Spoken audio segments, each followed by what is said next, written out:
പ്രതീക്ഷയോടെ 2026 വരവേറ്റ് തെക്കൻ കേരളവും പ്രധാന വിനോദസഞ്ചാര കേന്ദ്രങ്ങളായ ശംഖുമുഖം, കോവളം ബീച്ചുകളിൽ വിപുലമായ ആഘോഷമാണ് സംഘടിപ്പിച്ചത്. തിരുവനന്തപുരം കനകക്കുന്നിലെ വസന്തോത്സവത്തിൽ ആയിരങ്ങൾ പുതുവർഷത്തെ വരവേൽക്കാൻ ഒത്തുകൂടി.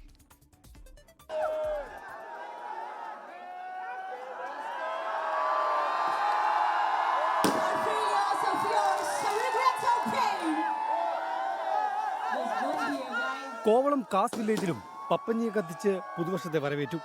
2025 ആഘോഷത്തോടെ വിട പറയാൻ കോവളത്തെയും ശംഖുമുഖത്തെയും കടൽ തീരങ്ങളിലേക്ക് ആയിരങ്ങളെത്തി.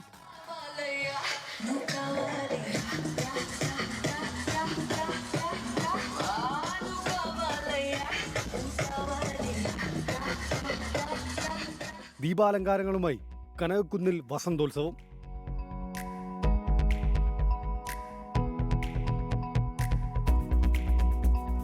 മാനവീയം വീതിയിലും പുതുവത്സരരാവ് ആഘോഷമായി.